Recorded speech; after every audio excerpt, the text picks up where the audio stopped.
Good evening and welcome to the one, the only Hog Talk podcast live from the Hyman Studios. We are part of the Believe and Buzz Radio networks where you can hear us on all podcast platforms as well as Buzz to 106.7 in Central Arkansas.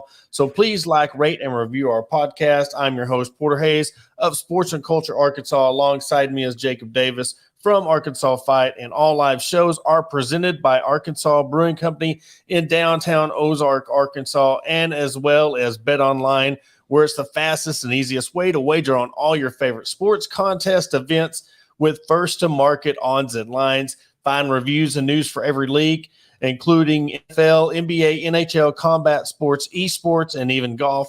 Bet Online continues to be the top online resources for all your sports information from live in-game betting, props, and futures. So head on over to Bet Online today or use your mobile device to join and make your first sports bet. Use our promo code BELIEVE, BLEA50, to receive your 50% welcome bonus on your first deposit.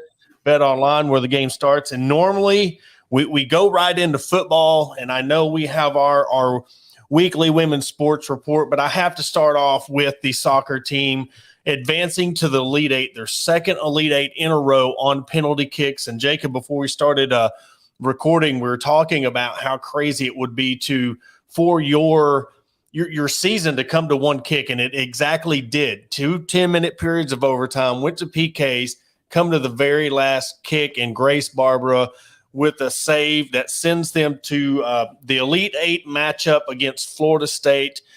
Don't know the date or time yet, but I just want to send a huge shout out to Colby Hale and his squad for making it to the Elite Eight again. I mean, they didn't have the regular season that we hoped for, and they didn't have the SEC tournament that we're used to. So for them to make it to the Elite Eight again, it's becoming crazy how many teams are making it to the Elite Eight. I mean, super regionals and College World Series is.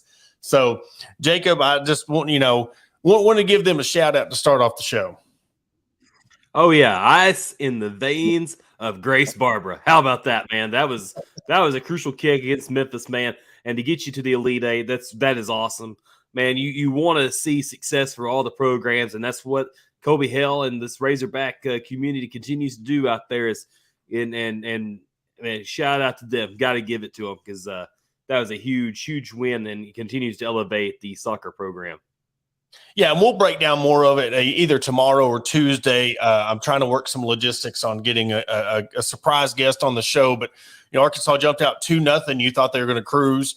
Memphis tied it up 2-2 right off the bat. Then it got to the 88th minute.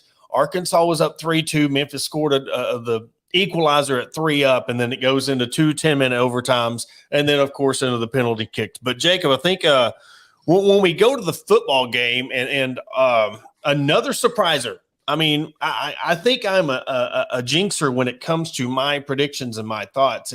The exact opposite happened. So maybe I'm kind of a good luck charm in a way because, I didn't think Arkansas would. I mean, I thought with KJ coming back, yes, he was coming back, but we didn't know exactly, 100%. We knew Ole Miss was, pass-heavy offense, and you didn't really know what type of game it's Jekyll and Hyde all year long. So, but it seems like every time I think that Arkansas is going to underperform, they overperform. So, I mean, I guess maybe I just need to keep on saying that Arkansas is going to lose and they'll keep on winning. But Jacob, I think you got a little something special for the show tonight. I think you were leading to something. Oh yeah, bowl eligible. They're Hogs, man. Way to come back this season for the Hogs, man. That was an impressive victory. I mean, I don't care if they gave up 21 points in the darn fourth quarter and 700 yards of offense. Most of that was done in the fourth quarter.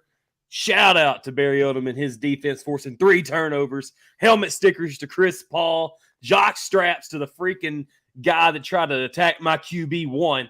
Man, off with them, man. Dalton Wagner, the WWE's future superstar, the intern, about to choke slam the freaking Ole Miss linebacker all the way straight to the depths of Arkansas's purgatory. I mean, that football. I wonder if old boy got his helmet back yet. Did you see this? The Arkansas fan or whoever stole one of their helmets and run off. Yeah.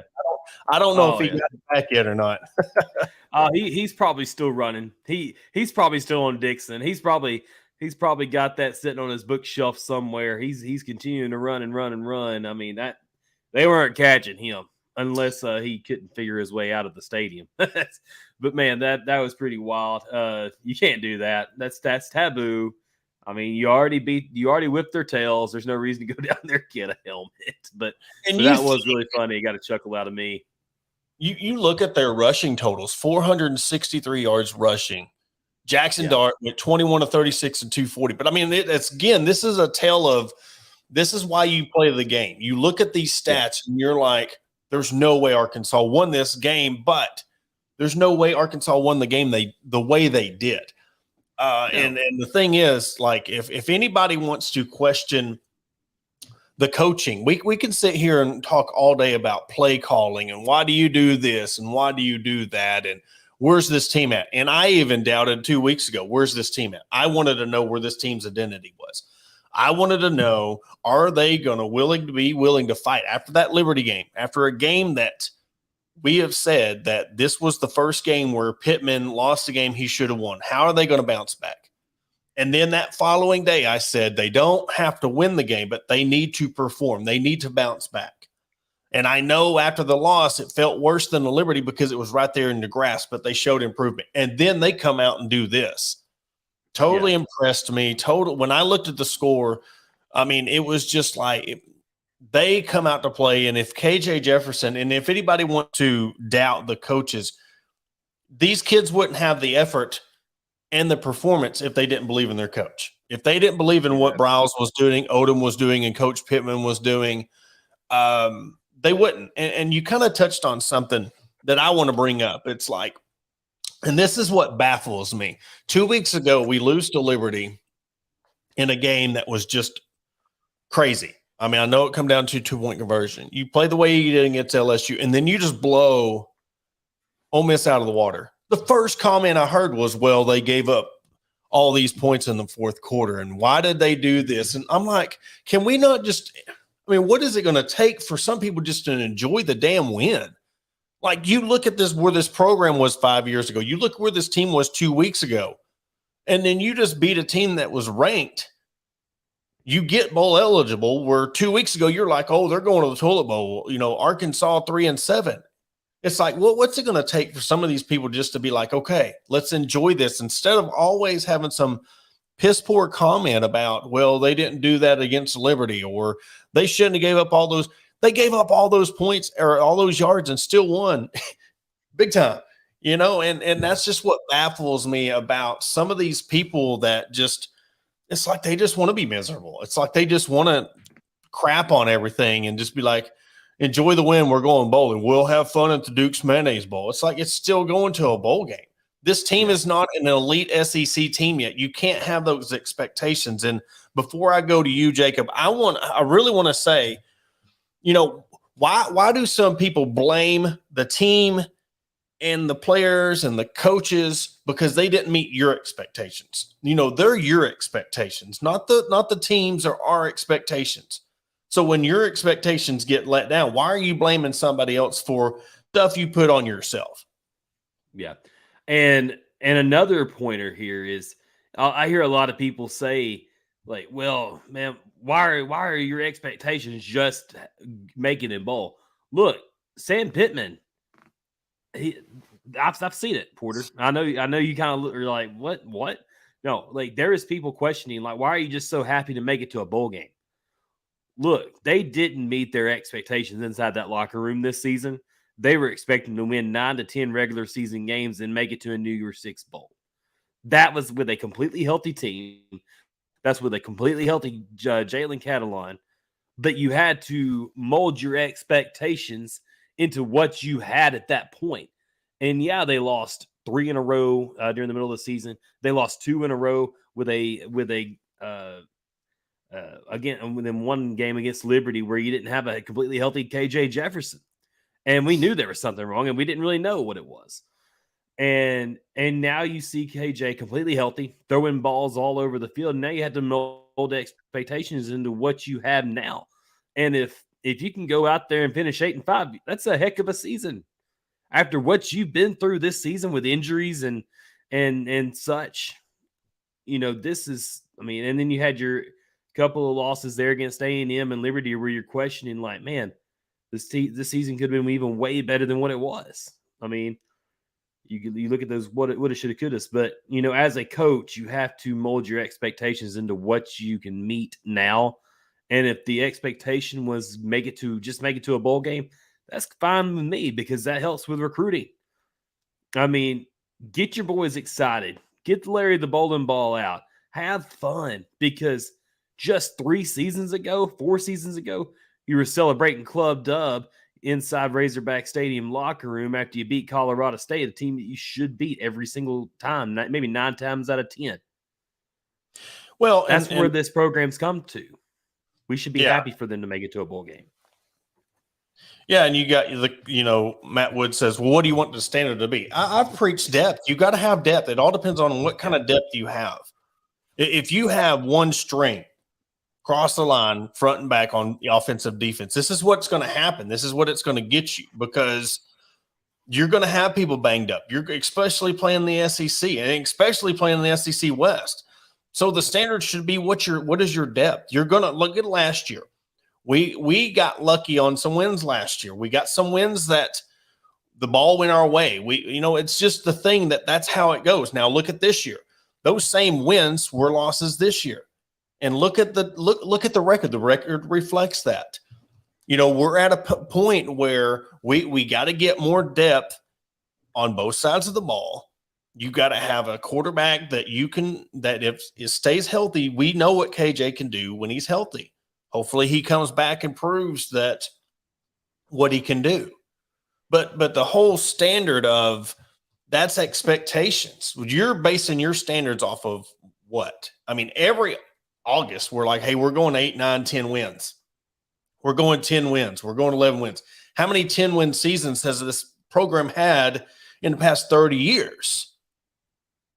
It's 3. So, but we keep on putting those expectations of this is the year, and then it don't happen, and they're mad at the team. That's all I'm getting at. And I know everybody wants their team to be good, and everybody does. That's the part of being a fan. But yet when those players are going out there and they're kicking ass and they're not meeting your expectations, you got to look at yourself like, well, I thought they were going to be that good and they weren't. So maybe I need to humble myself a little bit instead of blaming the coaches. And because I'm telling you right now, how long it took to get this program back.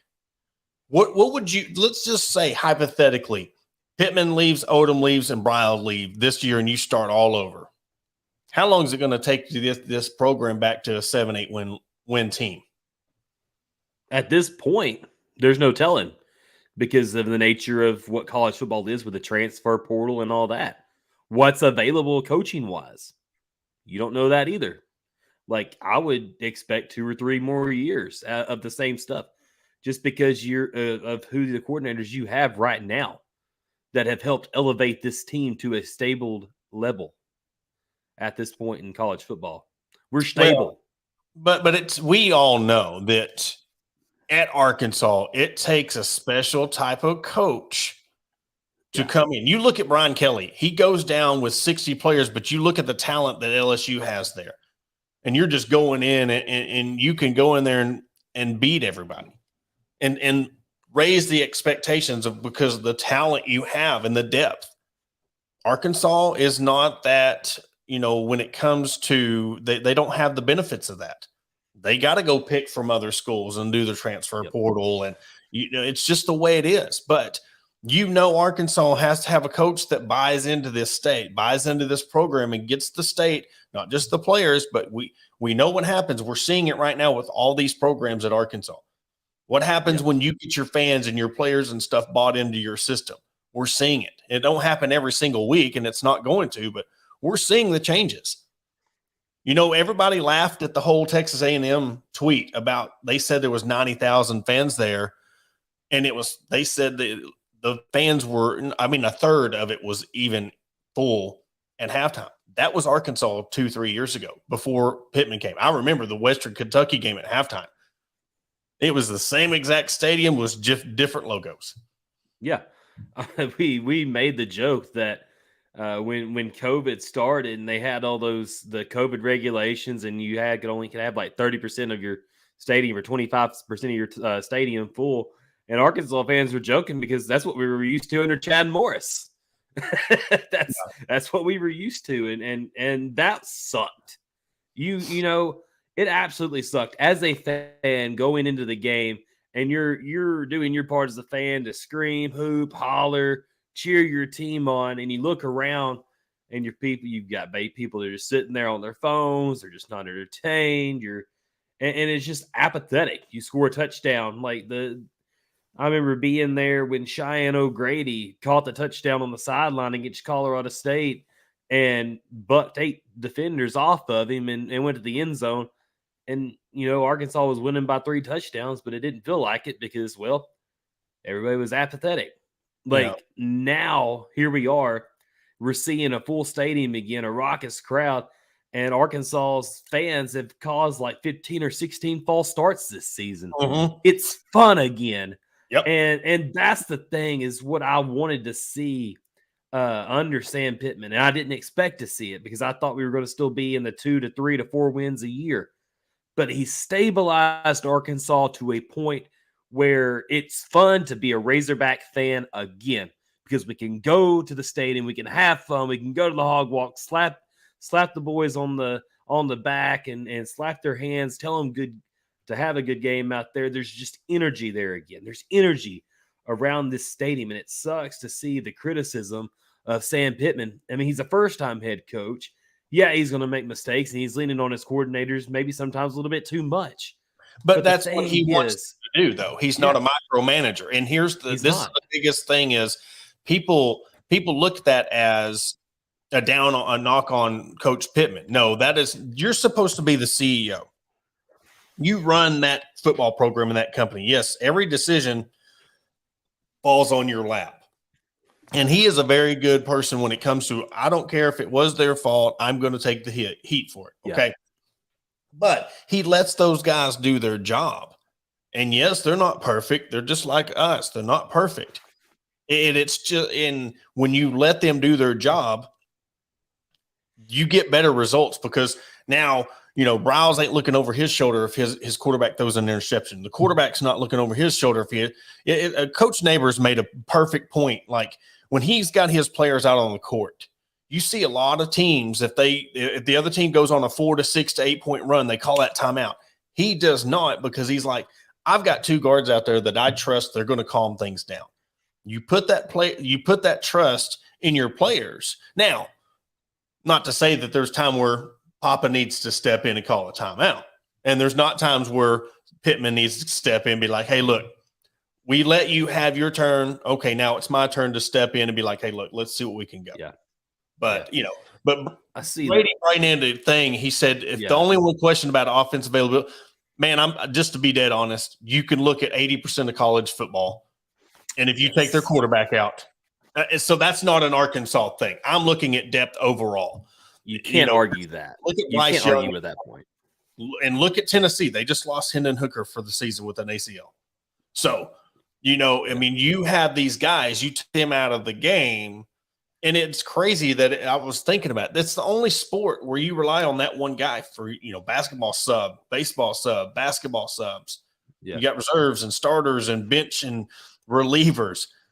Football is the only one that if you replace your quarterback, it's like a cardinal sin. You don't have that. And I know it goes with the rhythm, and that's just how it is. And it's not really worked out more so not than it has, but it makes for good conversation of, you know, and Matt brings out a good point. Arkansas typically has done well when coaches that do more with less. Yeah, they have. But, I mean, everybody puts the whole thing on Bobby Petrino. I don't think Bobby Petrino, if he was here 5-7 years, would have done – I don't think he would have kept winning at the rate that he was, because you look at his overall coaching career, where has he done that at?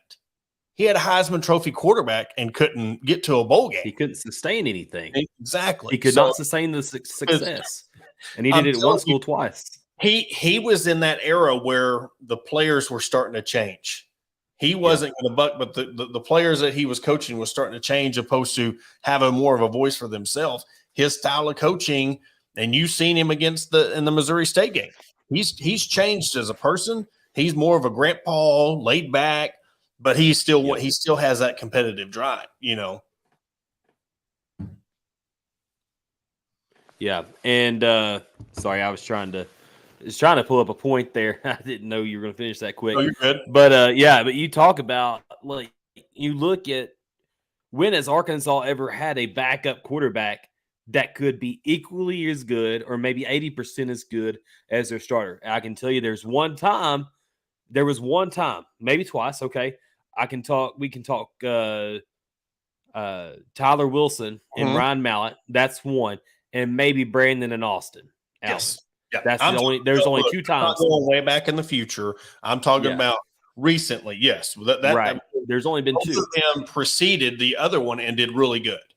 Yeah. That's the only time that we've ever seen that. And I think that was a good point that you brought up, is because it is so hard. You can substitute at any position on defense or offense, but the one position that really matters is quarterback. That's what makes your offense go. And I like Malik. I like his athletic ability, but he's certainly not he's not the quality or the kind of player that KJ Jefferson. He brings so much value, Jefferson does, to the quarterback position. He's got the deep ball arm. He's improved as an intermediate passer. And then you got to respect his legs and his movement ability, his athletic ability. And you look at Hendon Hooker. Joe Milton is not the same kind of quarterback that Hendon Hooker is. And Joe Milton's a pretty dang good quarterback, but he's not going to move the needle as far as what Hendon does. That's just the state of college football. And you're not going to have a guy. You're not going to have a guy that's going to come, especially in the state of college football with a transfer portal, where they're going to stay around long enough to develop as a quarterback. If they don't play right now, they're going to move and go on. You look at how long it took KJ to get to the point to where he is where he is. This is nothing against Malik at all. No, not at all. It goes about, some guys can come in. You got those elite 5-star quarterbacks. They have been in a high intensity situation their whole high school career. Right. They've been to that, the Matter Days and the Don Boscos and all the IMGs and Duncanville, Cartersville. You look at Justin Fields, Trevor Lawrence, and DJ, Bryce Young, all them guys that played in that league, in that elite league, the 7-on-7s, and then you go right into Alabama, you go to Ohio State, you go to LSU, and the expectations, sometimes it don't pan out, but you look at, sometimes it takes a guy, especially when you come into a program like Arkansas that doesn't have the look at the biggest difference between the week before and this week with the blocking situation. You're blocking and you have the quarterback, it's just, you got to give people time in that first. Basically, Malik would have to have a full season, first quarterback reps, first team reps, and then get in game situations. Because I'm telling you, you can go out there. It's 7-on-7, and in practice situation is way different. You look at how many teams claim to be 7-on-7 champions in the state of Arkansas, and then they go 3-7 in the high school football year. It's the way it is. It's a whole different ball. So you can't really knock Malik at the utmost. Yes, he might not be able to pick up things as quickly as possible, but you still look at how long, it was 2 years ago in the LSU game where KJ first come onto the scene, had a full year, and now, even though he's he's been fighting through injury, he's still in this year, and it is just now developing into that, what we're seeing his full potential be. Yeah. And before we go to a break, we can talk about this. There was almost a point where KJ would never have been the starter at Arkansas because of Felipe Freitas coming over from Florida. Because KJ, everybody thought he was going to be the man. And he even admitted in a Hogs Plus interview that if it wasn't for Felipe leading him as a quarterback and a man, that he would never have become what he is today because of Felipe and showing the leadership qualities. And that is something that's special, and it's almost a foregone thing in college football now is guys helping develop and bringing in that brotherhood sort of thing where they're developing as men anymore, because now it's a microwave society. Even in our professional lives, if it's not happening right away, we're ready to go on to the next thing. We're always sometimes we're 1 foot out the door instead of coming in and developing as professionals. I mean, we want success instantly. But on the flip side of it, we allow it. Yes. That's the thing. Here's the deal. Like, I want it to be 50-50. And this is the thing. The older I get, and really the more I've done the media stuff and really been behind the scenes, especially on the women's side, and looked at these players who've come in and just took it full advantage of their second chance or third chance. Yeah. But it's almost like, hey, we're going to give you $5,000 to go to this job. You take that $5,000 and you're there for a year. Well, the very next year, this other company wants you. We're going to give you $10,000. You're going to take those opportunities because it's been given to you. So we can't sit here and fully 100% blame the kids, right? Or call these kids quitters, or call these things, because there's a difference when it comes to, I want to go pursue this opportunity, because this is what you look at the Heisman Trophy winners. Look at Baker Mayfield. Look at Kyler Murray. And there was another one. They had three. I'm missing one. Yeah. And Mayfield, Murray, and then, of course, Hurts. Jalen Hurts, Jalen Hurts at OU, which Jalen didn't do near as good at OU that Kyler and Baker did. But you look at Joe Burrow. You look at these guys that got to go to a different school. And I know that's a diamond in the rough deal, but it's happening. Now, you're going to have those kids that go to other schools, and you see their money grabbing, because when they go to these other schools, they're not producing. Yeah. You can tell the difference. And you're seeing what Arkansas is doing with transfers.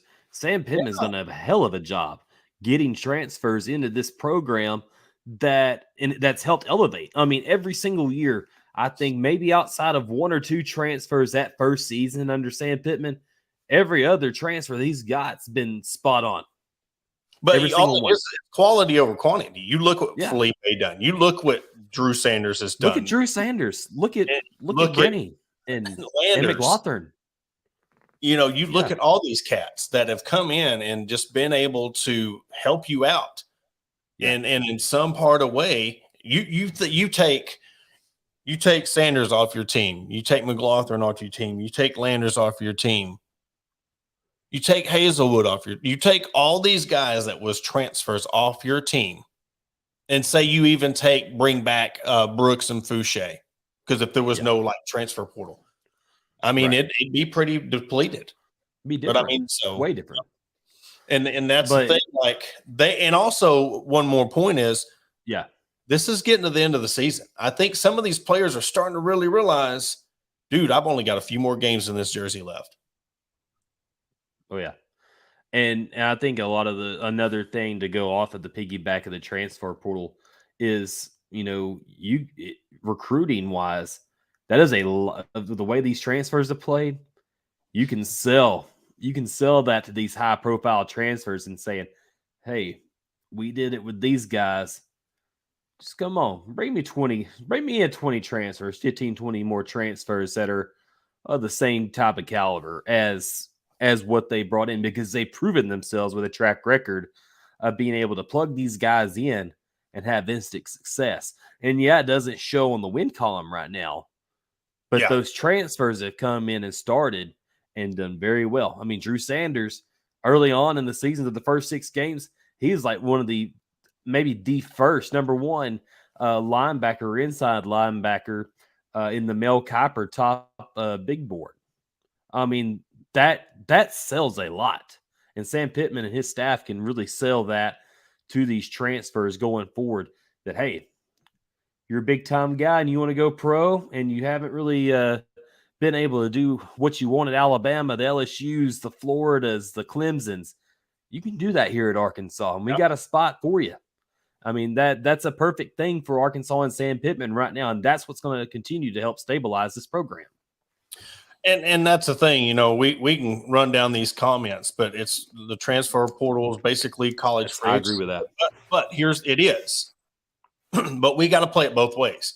We accept everybody who's come into Arkansas with open arms. We cheer for them, but it's the ones that leave or go to other schools that there's the complaints about. We can't embrace the ones that come to Arkansas. And the thing is, look at what it's done for college football. Look what it's done for Arkansas.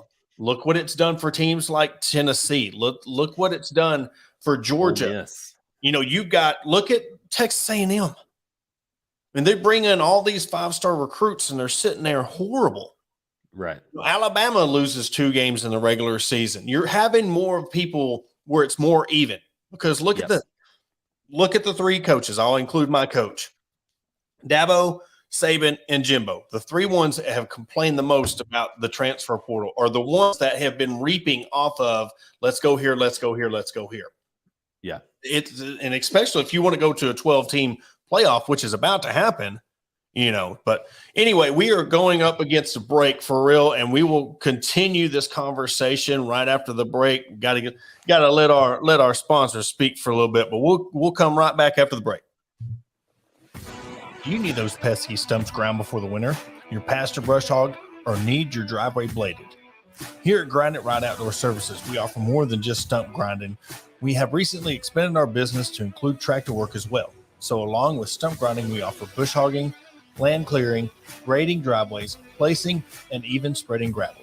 We are locally owned and operated, so call Danny today for a free quote at 205-377-2662 or 479-530-1641.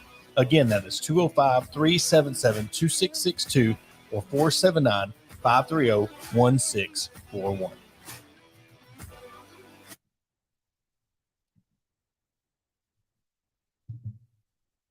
Shelby Taylor Trucking serves all your timberland needs in South Central Arkansas. With over 50 years in the industry, Shelby Taylor Trucking has established themselves as trustworthy leaders in the industry. From planting to harvesting to hauling your timber, Shelby Taylor Trucking is ready to serve you.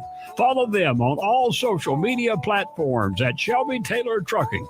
Learn more by visiting their website at staylortrucking.com. That's staylortrucking.com.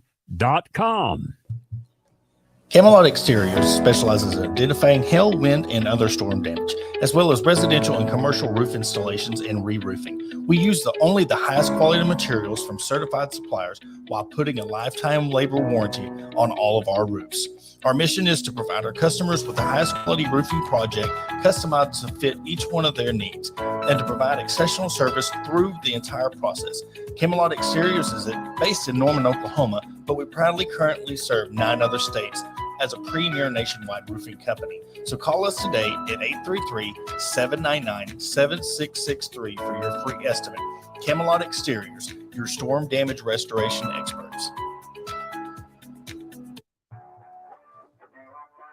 McCoy Tiger Drug Store of Sheridan, Arkansas has been the top pharmacy in all of South Central Arkansas since 1895. They were also the 2020 Good Neighbor Pharmacy of the Year. They not only fix you up with your prescription with timely and friendly service, but also an elite gift shop. All your OTC needs, baby and wedding registries, tuxedo rentals, and much more. They're located at 821 North Rock Street in Sheridan. Give them a call today at 870-932-5121. And welcome back to the Hog Talk podcast. And before we get into segment number 2, we want to thank our proud sponsor at Arkansas Brewing Company, who is the sponsor of all live broadcasts on the Hog Talk podcast. They're at 211 South First Street in Ozark, Arkansas. And you can find them at 667-2739. They are always having daily specials, lunch specials, music. My favorite, the Hillbilly Lager down there. So go down there to downtown Ozark, Arkansas. Have yourself a drink and have yourself some good food. And with that, we will get into our second segment and just continue on what we're talking about. A good conversation. This is what I love about having our fan feedback, because, we want to know that no matter what, even if you agree, disagree with all of our takes, it's all about conversation. Like I take nothing that is said on our comments personal. I love the debate. That's what we want to, include our fans in, to make them feel like they're a part of the show instead of, well, it's our takes what y'all comment on, it doesn't matter, because I'm telling you right now, I will admit it, and I think I can speak for the both of us. If it wasn't for our comments and our fans, this show would not even exist. So I love the fact that y'all want to interact with us, hear our takes, but yet hear your takes as well. And so it's just a little bit more fun after a win than a loss. Sick of losing there for a little bit, especially with that Liberty loss. Yeah. Man, it was really good to get back on the winning side of things. I know we didn't really we cut off our Ole Miss talk a lot really early. I want to go back to that, and I want to give a shout out to Rocket Sanders. The guy, through 2 quarters and a minute, was on track to break Rocket Sanders' rushing record. And before we get back into the conversation, you're good. Go ahead. I wanted to give him a shout. Yeah, and there's a lot of people who are saying that, they should have left him in. But you got to think, the dude carried the ball 24 times. You still got a game to play. You're still got to look out for his health. I mean, averaged 9.7 yards a carry, 238. Yes, of course, when you get to that record, you want it to be, oh, man, just leave him in for a little bit longer. Right. But it's like, 24 carries in what, this day, 10th game? I mean, is this their 10th game this season? Yeah. So, that's a lot to ask for, and even in the games where he was still carrying the ball 10, 15, 20 times. So, when you got to think the next one next to him was KJ had 8. So we're used to seeing KJ and Rocket have equal shares of running the ball. Right. Now Rocket, and he come in and got 24 carries. So, it's just, you got to look at that part of it too. You're running the ball 24 times. And on top of that, you're running every play to begin with. So yeah. Going back to the conversation as far as the transfer portal goes, man, really, I thought it's been a blessing in disguise a little bit, just because when it first started and Arkansas lost Mike Woods, I was bummed. Mike Woods, I thought, alongside Traylon Burks, they were going to be a dynamite duo offensively in 2021.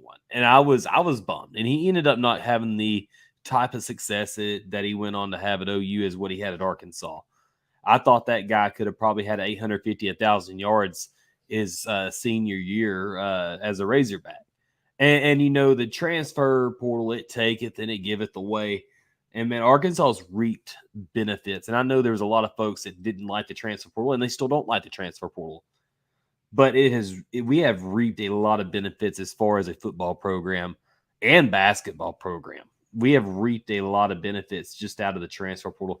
You're going to have to go out and you're going to have to get a linebacker or 2 linebackers. So you're losing Poole and you're losing Drew Sanders. I know you got some young cats like Chris Paul. Man, that guy, he's dynamite. You got to get some. You're going to have to get some depth. You're losing 21 seniors. You're going to have to. And you're bringing, I think, 25 guys in and out of the recruiting class, but you're still going to have to generate some more of the transfers. I think Arkansas ends up taking 15 to 20 guys next year, just based off of Pittman knowing what he needs to get to the next level. He knows he has to get better depth. Yeah, and you do, and that's the thing, man. People don't realize the gap between high school and college football in general, much less Division I. I had a chance. J.J. Hollingsworth out of Greenland. Had a chance to see him in high school, and then I had seen him at a softball game. He was at one of the scrimmages. And I'm telling you, the difference between him in high school and now, body-wise, night and day. Takes a while. Night and day. That's just what happened. Now, you get them in so for people, got to realize that, we're trying to get you up to a weight. We're trying to get you strong. We're trying to get you up to the point to where you could be a D1 athlete. You could be there, health-wise, sleeping, eating, lifting the weights. Now, we got to teach you to perform. Just because you're bigger Now we got to teach you to perform at that weight.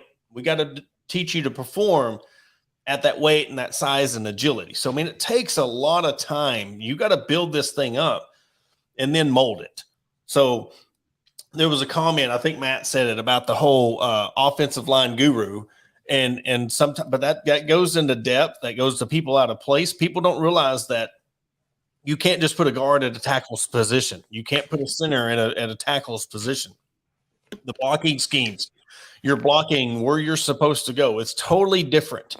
You know, we can't just stick somebody on offense or defensive line, and it's not a plug and play. You got to teach them the schematics and the verbiage at each one of those positions. And there's a difference between somebody could be better at right guard, somebody could be better at left guard.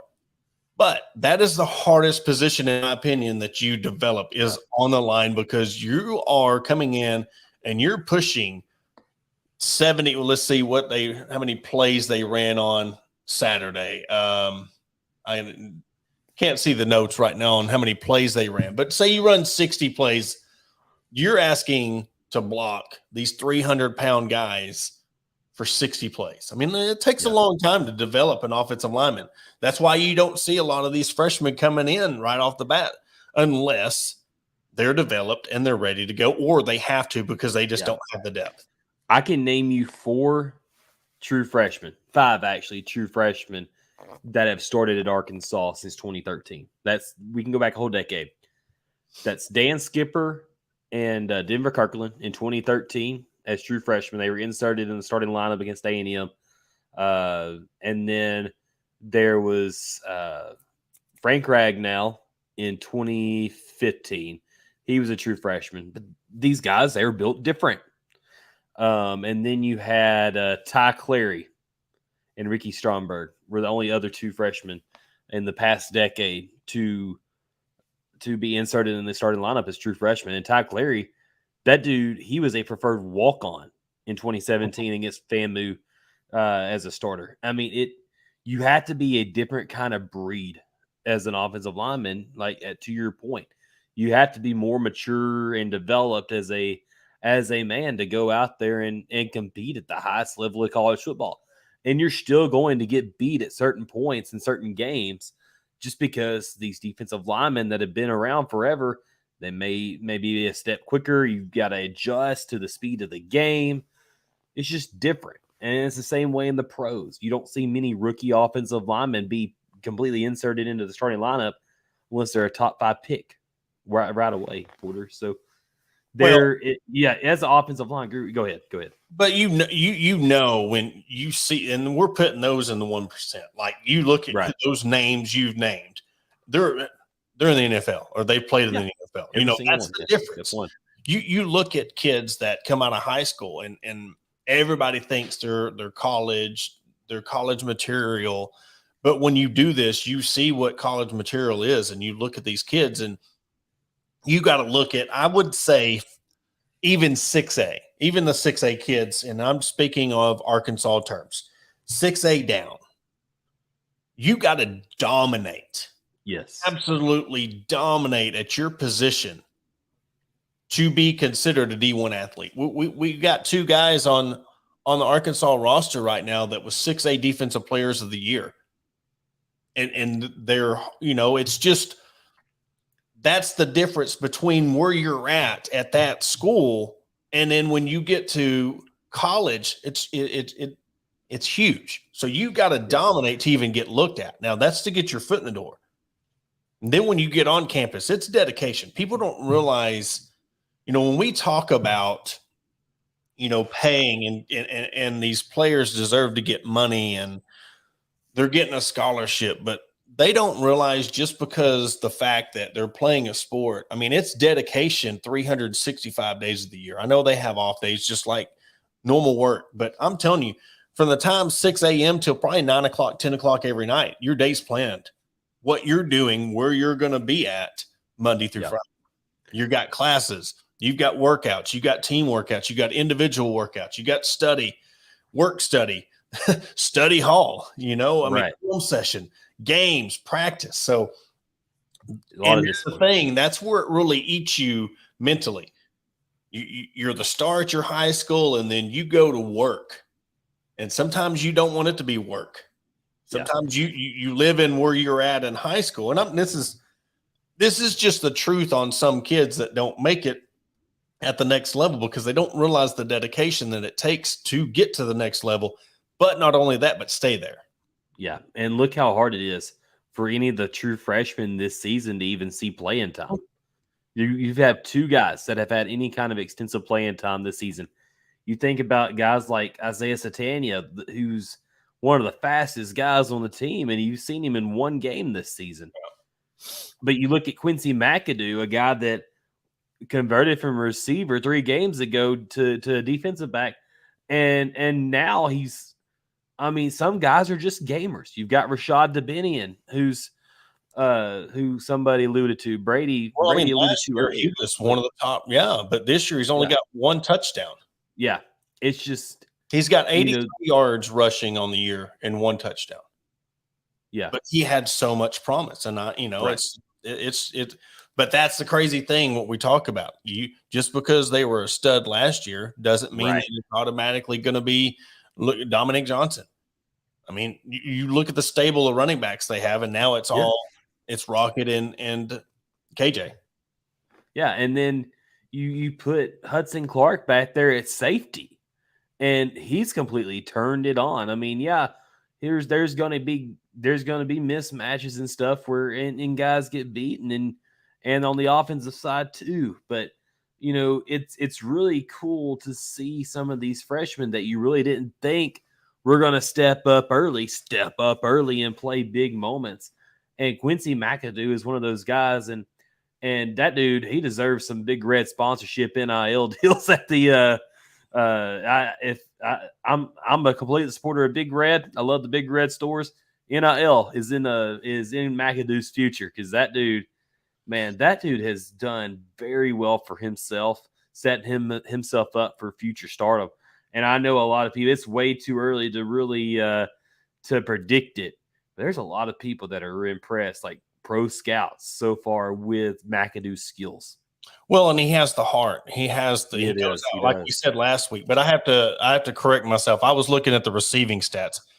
Okay. He's got 155 yards rushing and 3 touchdowns on the year. He had 2 against Auburn. So I misspoke on that. But no, I mean, you're good. with McAdoo, you just look at that one play really stuck out to me. That one that was, I mean, that was like somebody who's been starting every game of the year when he made, I mean, the timing was just perfect. And, you can have a little bit of hand on the body when it comes to making a play on the ball. He wasn't grabbing and he just made a perfect play. And the fact that, he just had that poise. And that's what we were talking about. You just see certain things in certain players, like they got it. Now let's go make the most of it. But he's going to be a special player. Barring, I mean, this kid stays healthy, he's going to be one of those. Hudson Clark's the same one in night and day. The kid, you put him in safety, it's like, okay, it's like giving somebody glasses. You put him over at corner and he don't have his glasses on. He can't see. He's not confident. You could tell but you put him in safety and he's a lot more confident. Now, is he going to get burnt? Are you going to make mistakes? Yeah, everybody does. But you can just tell the confidence and when you put somebody in their natural position. Yeah. He is so unfairly criticized because of that 3 interception game against Ole Miss as a freshman. I mean, we put so much emphasis on he's the next big thing in Arkansas football as a walk-on, and we his expectations rose. Just kind of like the Arkansas, we went 9-4 last year, and here we are sitting at 6-5 this season with a 7th win maybe coming against Missouri this week. But we unfairly put higher expectations on people because of one amazing game. Yeah, but this is where I play devil's advocate. He was offered a Scott. He was put on. He was, and he took it. So I mean, it's one of them. Yeah, that's the thing. You go out and you perform. Let's see what you can do again. But it's like it's weird how to put it. It's like you want to show them, okay, you had a great game. Now go do it again. Other than tell them in a negative way. Well, I seen you do it now one time. but I bet you can't do it again. Or, hey, let me see you do that 3 times. You do it 3 times. Well, now let me see you do it 5 times. But it's funny. I knew that was going to get brought up because it's been the talk of, the defense for the past 2 years with him. But on the one hand, yes, he had that great game and the social media craze. Let's give him a scholarship and everybody is. But then again, it's like when it comes down to his play, nobody was complaining when everybody was up in arms. Let's give him a scholarship. It was when he had a couple of rough games and everybody's like, hey, look, he doesn't deserve this and deserve that. So again, if you're going to be able to handle the praise, we can't keep it all sunshiny. If somebody's going out and just not handling that position, they need to be put in a position where their natural position, or, but you got to handle the criticism. Yeah. And McAdoo's he's done an amazing job. And the move to safety was really good for Clark. But another move that I really like was putting Drew Sanders more outside and being able to freely go and blitz on certain downs. You're seeing that with Chris Paul, the move back to more pressure as far as getting to the quarterback. Arkansas, and a lot of that maybe has to do with the style of depth offenses you've been playing recently. We're talking but about Arkansas has been. What's that? Depth. You got a guy, the ball comes up. Now that frees up where you're not putting much as the load on Poole and Sanders. You've got another guy that can come out there and help them out. And it has proved dividends. That's what the main thing when I talk about this depth, that is the perfect case of Chris Paul. He elevates himself. Now you've shared the load on 2 guys. Now it's 3. Yeah. And now you see the other 2, how they're performing. And that's really what Arkansas was so successful with the linebacker position last year, is because you had 3 guys. You had Hayden Henry, you had Grant Morgan, and you had Bumper Poole. So even when Bumper or Grant was injured, you could still depend on Hayden Henry to come down and fill in at the linebacker position on certain plays. That is really, to me, I think another recruiting pitch as far as being able to create more depth at the linebacker position is Michael Shearer going out there and saying, this is what I've done with the linebacker since I've been at Arkansas. I've got one guy that's been won the Burlsworth Trophy. I have another guy that's maybe going to be a first-round draft pick in the NFL. I've got another guy that's a redshirt freshman that's probably going to start for me next year, who's been just playing with his hair on fire. And then I coached another linebacker to be in the career tackles leader at U of A. Yeah. That's a really dang good recruiting pitch for Michael Shearer, in my opinion. He's done a heck of a job. And I think that's a guy that's really forgotten about, because we've taken the linebacker position and the played at the linebacker position for granted. And that's what Shearer's done so well. I think Odom, what's that? That goes to the thing where it all goes to the DC. Like if AJ's playing well, we're going to say, well, Kendall Browse called a hell of a game. They're not going back to the quarterback's coach, or if the linebacker did, you're not going to the linebacker coach, you're going to Odom. But I want to point out this underrated comment. It says, does it feel like Barry is calling the game better from the sidelines than in the box? I've always been a component or in favor of the coach on the sidelines. I think you get more face-to-face interaction.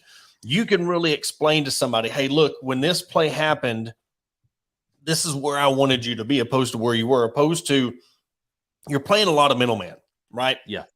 And in today's game, as fast as this game's moving, I think somebody needs to be on the sidelines, opposed to you're calling the play from the press box and you see something, then you're trying to relay that to your captain, opposed to he's on the field and he sees it and then he's relaying the message straight out to the – I just think the risk ain't worth the reward when it comes to, yes, you're elevated, you can see a little bit, but I think the time it takes to really get the message to the right players, it might be too late. Yeah, and being able to motivate your guys from the sideline too. Yeah. I've always liked to see the fire, because he's a very animated coach. I don't think there was a guy that I watched when I was in high school and through college, when I was living in El Dorado. His name was John Painter. He was the head coach at Magnolia, was defensive coordinator at El Dorado while I was in high school. And the guy just had that fire. And he was a very animated coach. But I think if you put him in the box, you don't get as much out. You don't get that fire. You don't get that feeling. And I'm not saying that's whatever John ever did, but I think he motivated his players so well on the sideline that you lose that.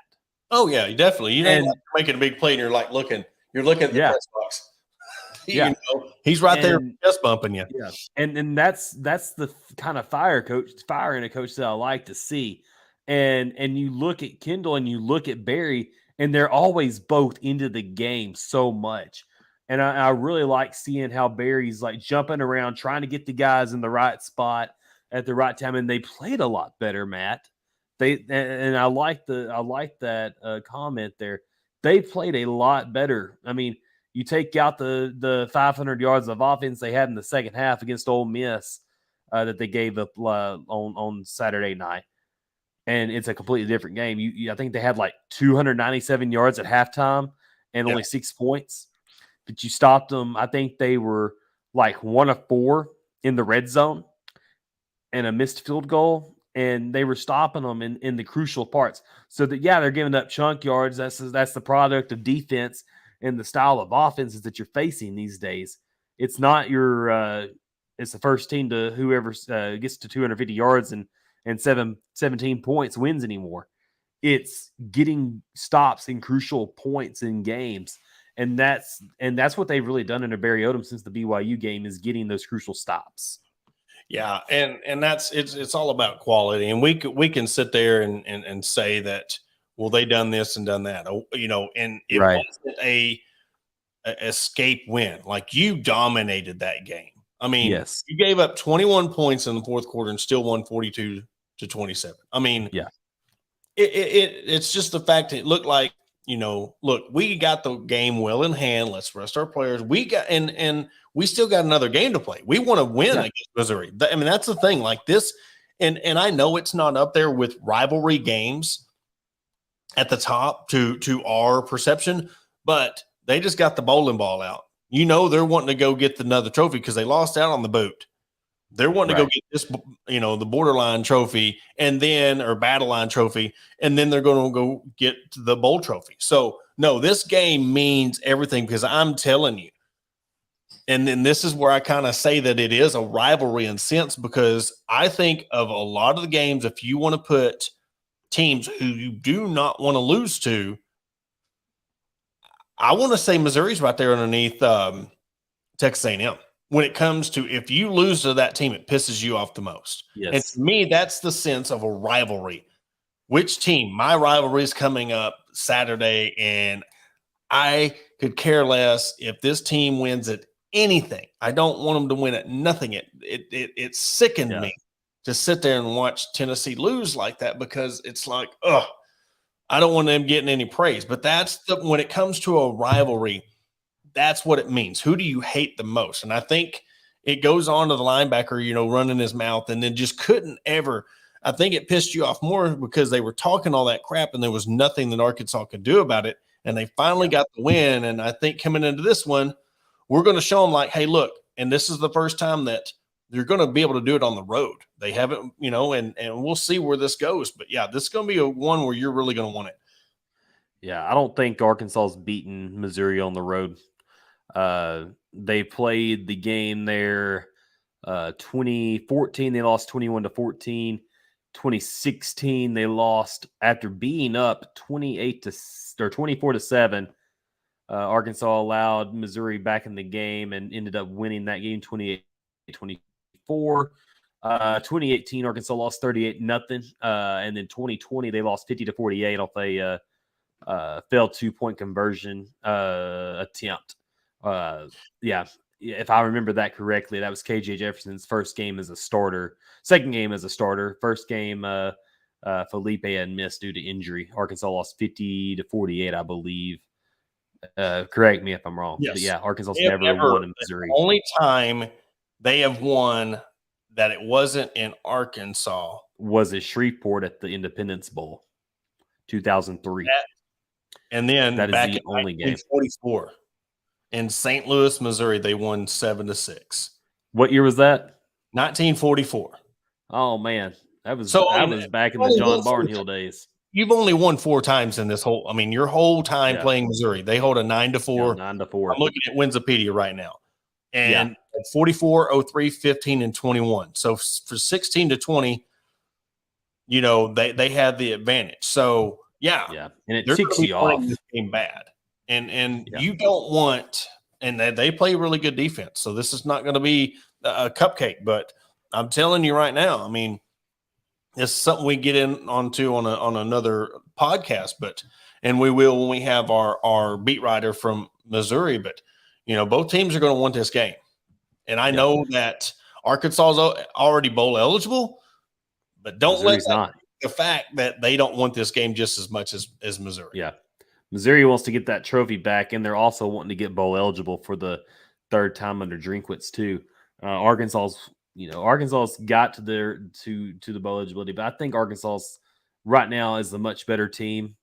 I feel like they're healthy and they are better than more healthy than they've been all season long, and so I'm really hoping Friday Arkansas is going to pick up a victory in Como because they need it. I'm tired of losing to these freaking losers from Missouri. Like 2016, 2017, 2018, 2019 was just a terrible stretch in Arkansas football history. And then you lose that 2020 game in Sam Pittman's first year. You blew like a 21-point lead that season. It just sucked. Yeah. I just hate losing to Missouri. And that's exactly where you're at. You want to hate losing them. And I don't cheer for them. I don't cheer for Missouri. I don't root for them. I root for whoever they're playing. And the same way in basketball. Hate them in basketball too. Well, let's finish on this. It's like we just now got off a win. Like we know this roller coaster of a season. I honestly think that you don't win this game against Missouri, the bowl game means nothing. I know it gets you extra practices, but that taste in your mouth of going into that bowl game, well, we lost them 5-6. Now they're 6-6. You done made them bowl eligible.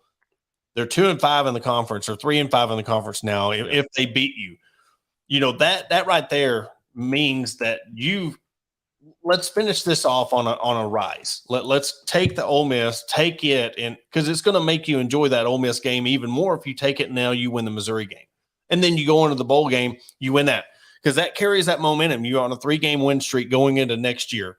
Like this craziest season it's been of injuries and everything that's not went right. I think this is a very important game for Arkansas to win. Yeah, and I think they have the absolute edge in this game. You look at it, and we can break that down later on this week. Yeah. But your quarterback's better, your running backs are better, your defense is healthy. And Arkansas is just playing with absolute fire right now. And I think they have the edge going into the game week. Well, Jacob, if you got anything else, brother, before we wrap this thing up, or you good to go? Man, as always, go Hogs. That's right. Hey, and we can't forget also, man, we don't want to forget to wish everybody a happy Thanksgiving. If you're not able to tune in between now and then, we want everybody to have safe travels to their family destination, or if you're having it at your home, hey, we'll pray for you to having all that family and food in your own house, because I know what that's like too. But for Porter Hayes, Jacob Davis, this is another episode of the Hog Talk podcast presented by Arkansas Brewing Company and Bet Online. We will catch you tomorrow night or Tuesday, depending on what's going on with our schedule with the weekly women's sports report. And then either or day, we will have the beat writer talk to you about Missouri coming up. We'll catch you later.